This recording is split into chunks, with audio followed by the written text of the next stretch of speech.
ताई, संतोष देशमुख प्रकरणामधला वाल्मिक कराड हाच master mind आहे, असं सीआयडीने जे आरोपपत्र दाखल केलं आहे, असं महत्वपूर्ण माहिती मिळाली. देशमुख दोषारोप पत्र आज दाखल झालंय. असं पत्र माहिती कोर्टात मला दावा नाही. केलाय ते सीआयडी. त्यांचं कॉन्फिडेन्शियल विषय आहे. त्यांनी जेव्हा ते माहिती सादर करतील कोर्टाला आणि ते ऑफिशियली कोर्टातून येईल तेव्हाच मी त्याच्यावर भाष्य करेन. 1500 पानाचं तुमच्या दोषारोप म्हणण्यावर पत्र करणार नाही. 1500 पानाचं दोषारोप पत्र दाखल केले. त्याच्यात काय लिहिले तुम्ही वाचलंय? असं म्हणलं तर तुमच्यावर कंटेम्प्ट दाखल करावं लागेल. ओके, नाही त्याच्यात असं दोषारोप पत्राचे हायलाइट केलं ते काय मला कशी माहित असेल?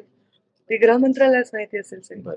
तर दुसरा विषय असा की बीडचा या निमित्ताने वेळोवेळी उल्लेख होतो आणि बीडची कुठेतरी बदनामी होते असं आता मला तर साधारणपणे वाटतं तो विषय मागे पडलाय. नाही. पण तुम्हाला टार्गेट दिलेलं आहे की हेच प्रश्न विचारा. नाही. अजिबात तो विषय 107 आता एक मिनिट, पोलीस मी अधिकारी आणि तुमच्या पुढे कर्मचाऱ्यांनी तुमच्या पुण्यात आहे मी. हा. आता त्या महिलांवर अत्याचार झाला बस स्थानकामध्ये. अगदी. झाला नाही का? हो. झाला ना. झालाय ना. ते प्रश्न विचारा ना. मी पुण्यात आले. तुम्ही Definitely. बीडचे कशाला प्रश्न विचारता? पुण्याचे पत्रकार आहेत तुम्ही.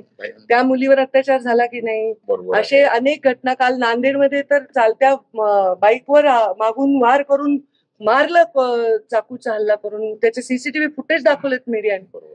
हे प्रकार सगळीकडे चाललेले आहेत. आणि संतोष देशमुखच्या हत्येविषयी तीव्र निषेध आणि त्याची वेगळी चौकशी करावी हे मी किती वेळा बोलू. मी झाल्याच्या घटनेपासून 12 डिसेंबरचं माझं भाषण काढा, ऑनलाईन आहे. त्याच्यामध्ये 90% मी त्याच्यावरच बोललेली आहे. आणि त्यामुळे त्याच्या आतल्या विषयांवर मी बोलण्याचं माझं ते औचित्य नाही. मला त्यातली माहिती नाही. मी गृह खातं नाही आणि गृह खात्याच्या अधिकाऱ्यांनी ती माहिती देणंही योग्य आहे.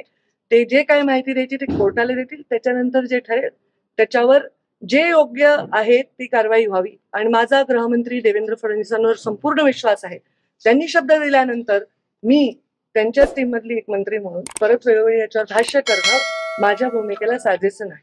संवेदनशीलपणे त्याची चौकशी झाली पाहिजे, जलद गतीने झाली पाहिजे, हे मी 1001 वेळा ऑलरेडी